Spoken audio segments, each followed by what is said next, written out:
the system that gets used is a system that works. People that are scared of numbers inside of business are going to have a very hard time to scale. If there's no true decision making, we're kind of just throwing spaghetti at a wall and seeing what sticks without actually trying to build like the entire meal, which is like the system. That's how it all ties in. It's the systems. For one, get your offer dialed in, make sure that you're able to deliver. Welcome to Local Contractor Marketing, built for contractors who want to scale smarter. I'm Rina Bindi. Along me is my co-host, Brian Cotto. Together, we've spent years helping service-based companies grow their brand, attract better clients, increase visibility, revenue, and win in today's digital world. Each episode will have real conversations about what's working, what's not, and how contractors can stay ahead. If you're running a business with a team and big goals, you are in the right place. Hey, Local Contractor Marketing, how's it going? This is Local Contractor Marketing with Rina and Brian. We have a special guest with us today, Nina. How's it going today, everyone? How are you? Good. Good morning. Yeah, thanks guys for having me. Yeah, absolutely. Yeah, today, first off, let's announce the winners from the PCA event. Are you guys excited to hear who won? Are you excited to hear who won? Yeah, let's lay it on us. I'm excited to hear who won. All right. So after we did the PCA event over in, where was that? Nashville, Tennessee, Jessica and Lisa with Extreme Coatings are the winners of the Venturi effect. Congratulations. Good job, guys. That's phenomenal. We're getting ready to start with their onboarding and move them into the Venturi effect. It's good. It's going to be a game changer for them and for their company. Let's see, Brian. Hey, today we've got Nina with us, and both of us have already met Nina. She's pretty cool. Want to introduce her to you all so you know a little bit about her and what she does. Nina's one of the founders of Scaling Lean, and they create systems for marketing and some sales and the back end of ops that streamline our company. And since we talk about marketing a lot, and we're usually talking about the digital marketing aspect of it, we thought it would be valuable to talk a little bit about the systems and how they're actually intertwined. So, Nina, hello. Hey, how's it going, everyone? All right, so where should we start here? Why don't you tell us a little bit about how implementing systems changed your business, like your personal business, and how that helped you scale? Yeah, for sure. So just a little bit about me. I've had two companies now at this point. First one was called Creative Brand Framework. Second one is now called Scaling Lean. Because Scaling Lean was born because of systems and understanding that's actually what moves a business. The first one was a lot of front end marketing and teaching people how to do like marketing on social media. But when Jonathan, my business partner, and I realized that systems is actually what scales a business to 100,000, 200,000, 300,000 plus months, we had to bring it forward to our personal clients because I felt like we weren't doing the right thing, teaching only front end and telling people that they can grow and scale a business without the systems that we've developed. And it's been tremendous. Like we've been able to cut our team of 10 down to a team of 3 and have like the same functionality, same income, especially leveraging the systems and AI that we have in place now. But when it comes to our clients' businesses, we've worked with over 250 people at this point.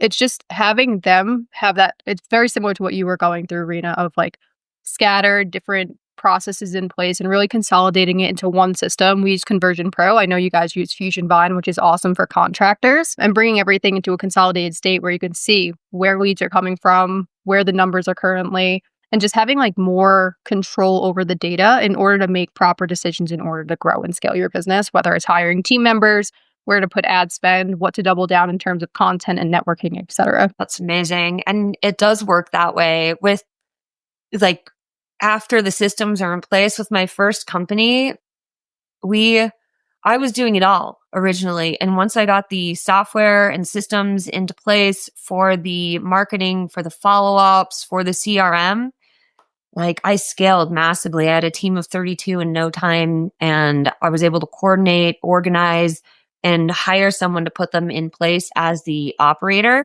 And then at that point, I was able to step out of the company, which was phenomenal for me, right?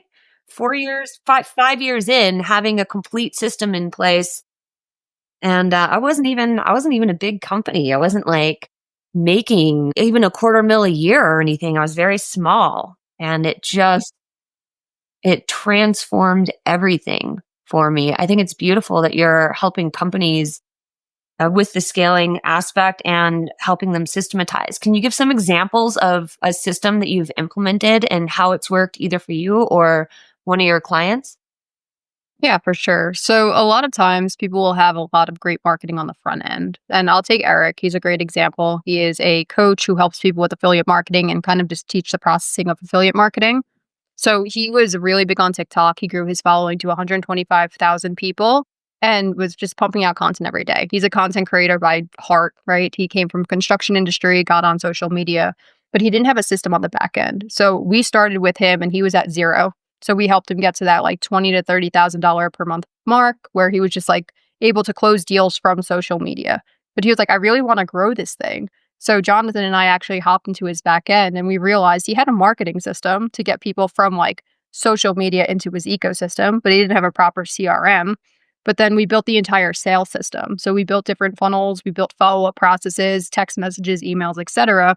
And then we were able to take him from like that $35,000, $40,000 mark to $115,000 in just $15,000 months in just like 4 months of building the system and seeing what was working, troubleshooting, and getting inside of there. And just having like a proper buyer's journey from like first touch point of TikTok, getting them into the ecosystem, knowing what emails they're opening, kind of keep why we call our business scaling lean is we cut the shit that doesn't matter. Excuse my language, but it's like you could build like 15 different funnel systems. You don't want that. You want like one or two that really just are optimized, and then you could build from there. From where a lot of businesses is what I see, very similar to Eric. They were building just front end systems, and it was just like the funnel system. We didn't know where anything was like what was working. So we just like cut everything out, build one streamlined system, and then a secondary streamlined system to support that system. And then that was the sales process that was just in place was first touch point. He took care of this and we took care of the back end with all of automation. I love languages. I personally am not the type of person who likes to build that stuff. I like to use it. It's like painful for me to have to build any of that out. So I'm grateful that people like you exist, Nina, and I can just use what's in place. And Brian, BK, like he's a systems SOP junkie over here as well. What's your take on it, Brian? Yeah, for me, systems are absolutely imperative. Whether it's a simple checklist. I mean, really, at the end of the day, the system that gets used is a system that works. And so, again, like as Nina was saying, you could have a bunch of scattered, fragments of what, we do this, then we do this or whatever.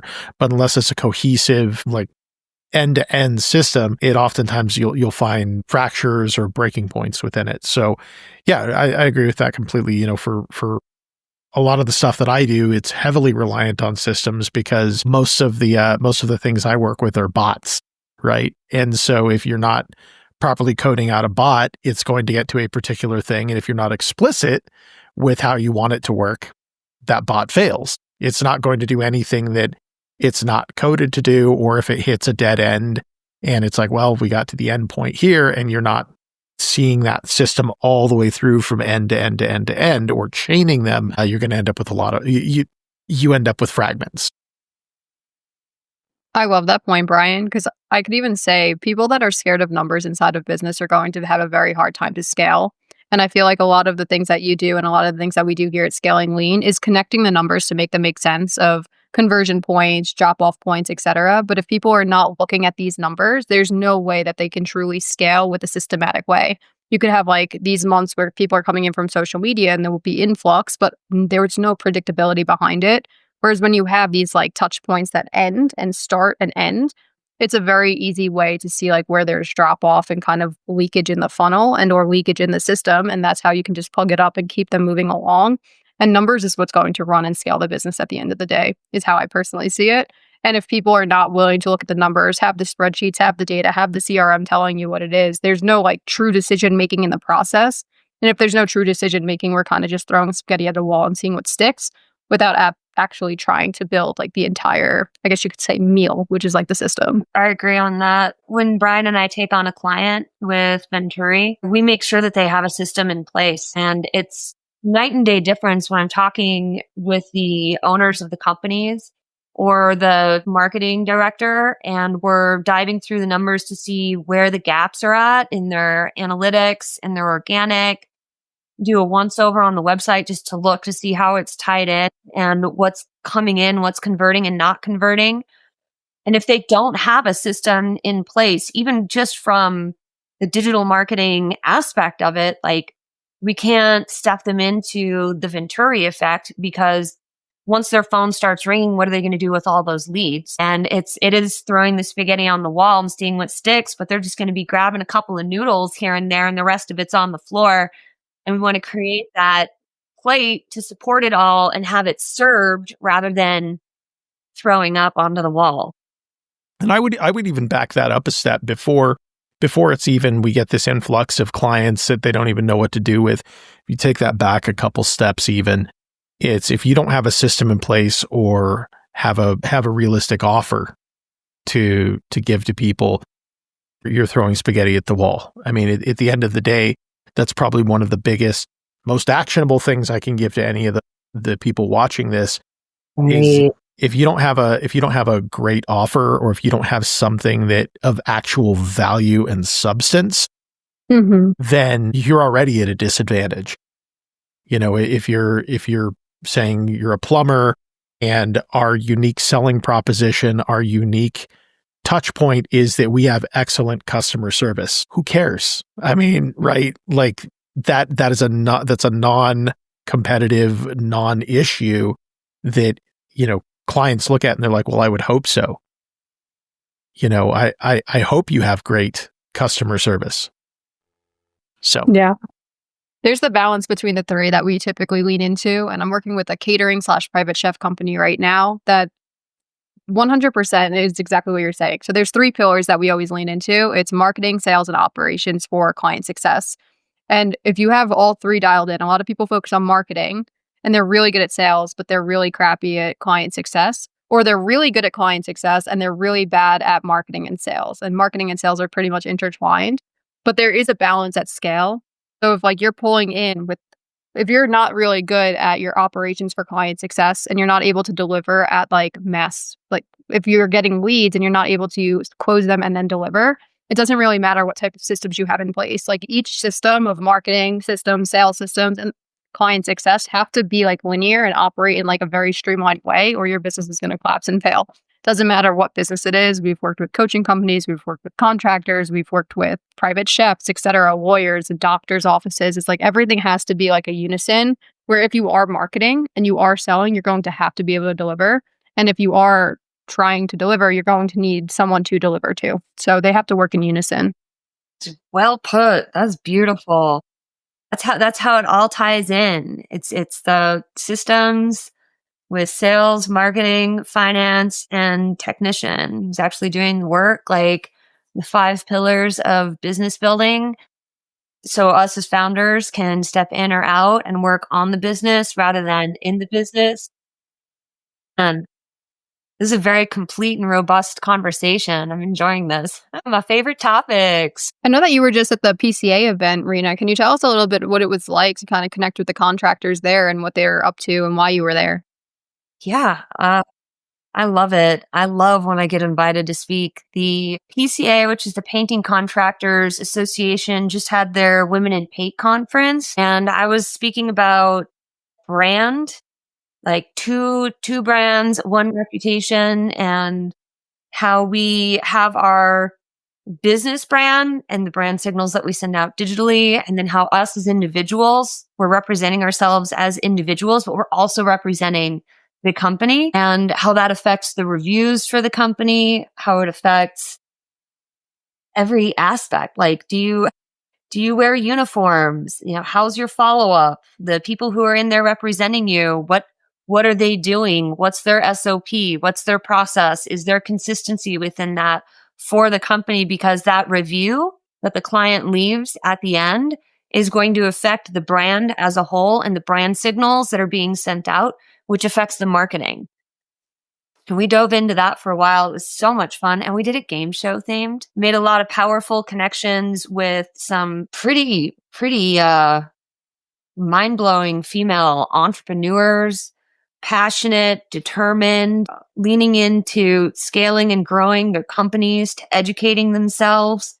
I felt at home. I usually feel at home at those types of events just because there's so many entrepreneurs there who are kind of in it. And by in it, I mean they get that there's an education gap and that they need to learn more. And they're not solely relying on themselves and their own knowledge base.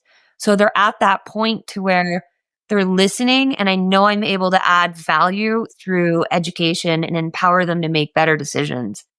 So it's great. I made a couple of really good friends while I was out there too, and good contacts as well. Yeah, thanks for asking. Awesome. Yep. What else do we have in the works right now? Brian, are you speaking anywhere soon? Yeah, not soon. It'll be after the beginning of the year. So I'm speaking at SEO Rockstars in the Dallas-Fort Worth area. And then after that, I'll be in Saigon. That'll be so cool. Yeah, I'm looking forward to that. I'm a little envious. I want to go to Saigon. That sounds like fun. Yeah, that'll be fun.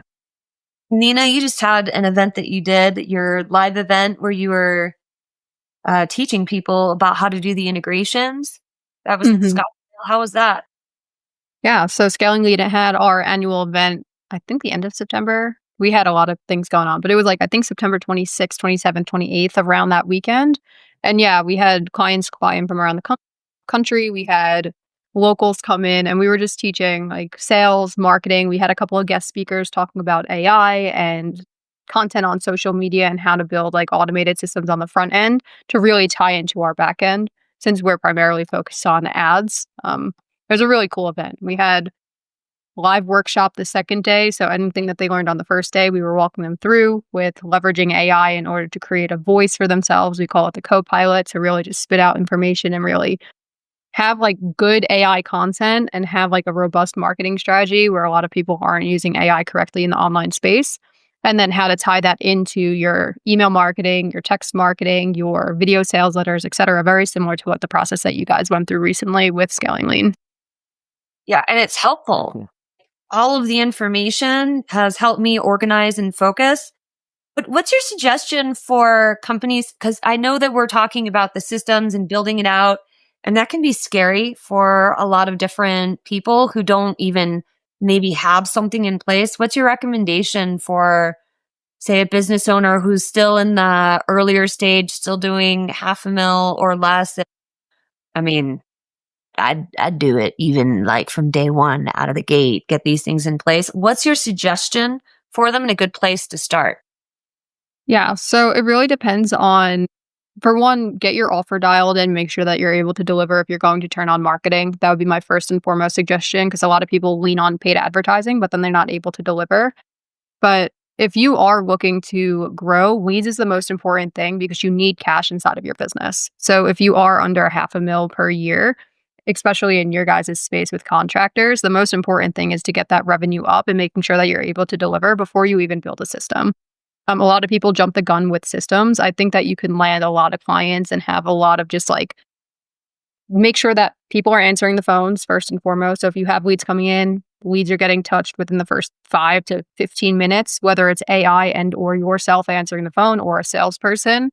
And that's really all you need in order to scale to like your first million, is how I see it. And then once you're in that like $1 million range, then you could really think about, okay, I need a sales system because of everything that I have done manually has been documented, and now I can automate. Where a lot of people jump into automations right away, but they haven't done the manual work. So there's no like process that feels like it's working, and you're testing through automation. You're losing a lot of like stake in the game, is what I could say. Brian, I'd love for you to speak on that a little bit too, because I know that you might have a similar mindset. Yeah. So I actually get into automations fairly early in the systems. For me, we tend to jump into that pretty quickly, just because we leverage a lot of AI, a lot of bots, and then different automations like N8N and Make and things like things like that. The one thing that I would say as well, in my experience working with businesses, is that once you hit that $1 million mark, going from there to 5 million, you're going to hit another plateau, and then 5 million plus, you're going to hit yet another plateau. It's different issues. The up to 1 million, it's a revenue game, just like you were saying. It's get your revenue up, get your leads up, get consistent flow in there. When you're scaling from 1 million to 5 million, it's an entirely different ball game. You've got to have your systems. You have to scale your teams out. Going from 5+ million, you're going to yet again hit another thing. You're probably looking at diversification. You're looking at additional systems in place, and you do have to think at it. Once you hit that 5 mil plus mark, it's a different ball game than when you were playing at the up to 1 mil or 1 mil to 5 million. Completely. 100% on that. It all shifts and changes. All right. Well, is there anything else that we want to touch on before we wrap it up here? If people wanted to get in touch with you, Nina, where would they go about doing that? Yeah, so I would say the best way to do that is by emailing the team at scaling-lean.com, or you can just check out our website, which is scaling-lean.com, or you can just hit me up on Instagram where it's Nina Brennan. Awesome. All right. Thanks, everybody. Sounds See you great. next week. Bye, everyone.